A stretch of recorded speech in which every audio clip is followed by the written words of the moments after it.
Le dimanche 9 juillet 2023 marque l'apothéose du programme de reconnaissance des femmes à l'Église évangélique de la puissance et de la parole EEPP, 6 à Abidjan Yopougon à Nanuré.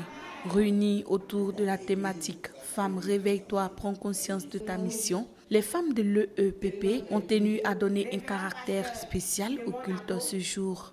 Ainsi, avec leur leader, l'apôtre Kipré Josué, les femmes ont fait appel au révérend docteur Dion Yaye Robert, le président du consistoire des protestants évangéliques de Côte d'Ivoire. Par ma voix, recevez toute la reconnaissance et la gratitude de mes sœurs. Vous ne pouvez imaginer la joie que nous procure cette présence. Que le Seigneur Jésus-Christ vous bénisse et qu'il soit toujours votre guide.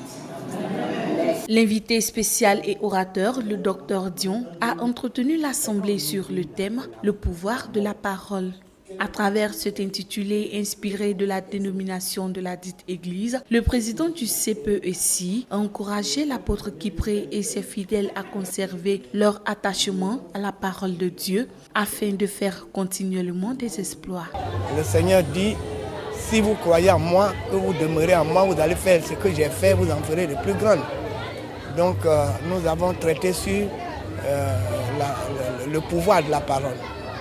Comment la parole peut agir si le chrétien, par la foi, simplement utilise la parole peut agir.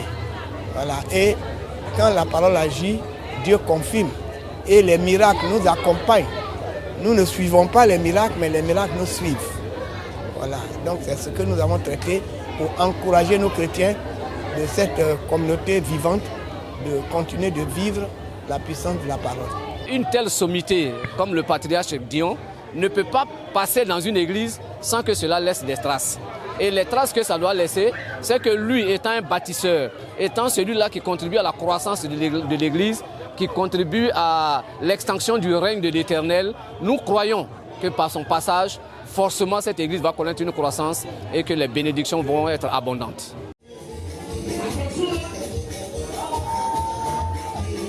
Des prestations d'artistes chantres et des exercices de traduction des versets bibliques en langue locale ont également enrichi cette rencontre de clôture. Elle a bien plus de valeur que des termes. C'est ça.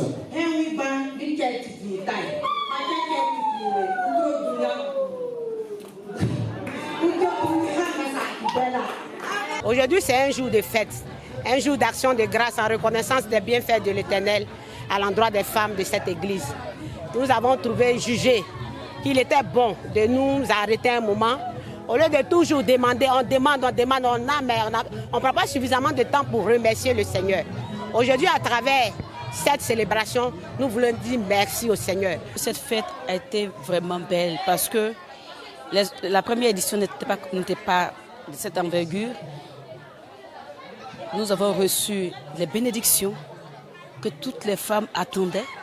Et je sais qu'à la sortie de cette cérémonie, il y aura des puissants témoignages parce que nous savons que dans la vie de l'homme de Dieu, quand il passe, il y a toujours des témoignages. Les femmes de l'Église évangélique de la puissance et de la parole ont profité de l'occasion pour témoigner leur affection au révérend docteur Dion à travers un don de valeur. Débuté le mardi 4 juillet par une campagne d'évangélisation et des séances de prière, la fête des femmes de l'Église évangélique de la puissance et de la parole était ici à sa 2e édition.